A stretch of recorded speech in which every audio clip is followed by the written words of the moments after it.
I mean, I'm sure I was like aware of like the Crossroads like mythos before like the kind of like Marlowe and Goethe and stuff, like it's a huge Rolling Stones song and like love, like Sympathy for the Devil and those sorts of things.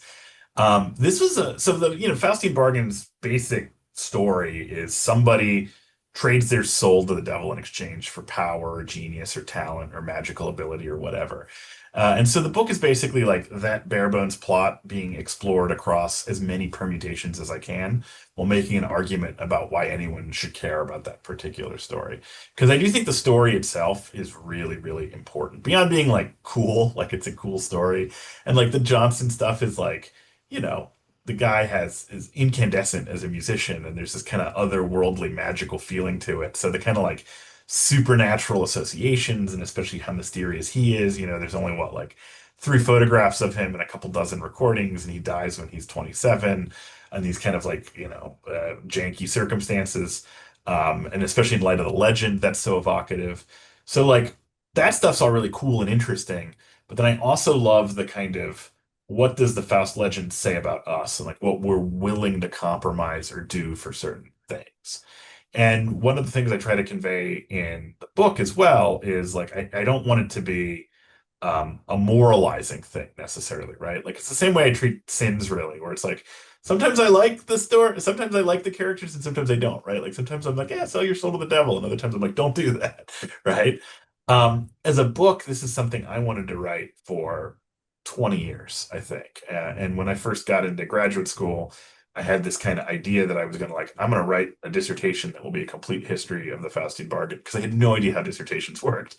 And they were a lot more granular than that. Like you got to get really specific and they're not quite as all encompassing or sweeping.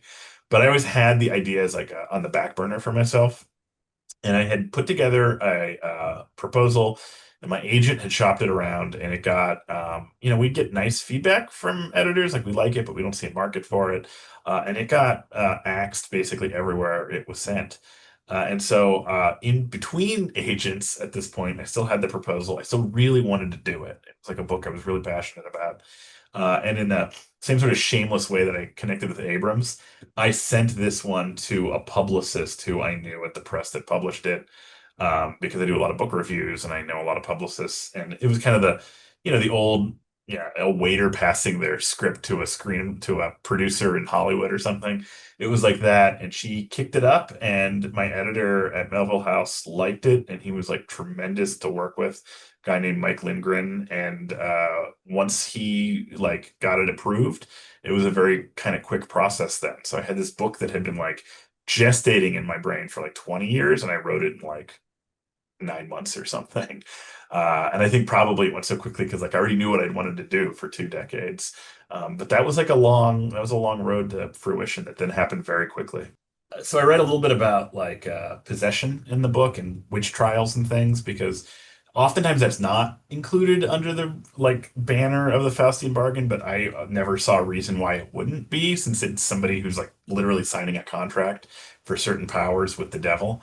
And so one of the big possession cases, an actual case, was at a convent in Loudun in France in the 17th century. And it was a whole host of nuns who claimed that the devil had possessed them and was like enticing them into like weird sexual things and rituals. And it was like, it's an insane story. The French philosopher Michel de Certeau wrote a book about it. Aldous Huxley wrote a great book about it, which is not read as much as his others, but is like very good because it's Huxley writing about, witchcraft.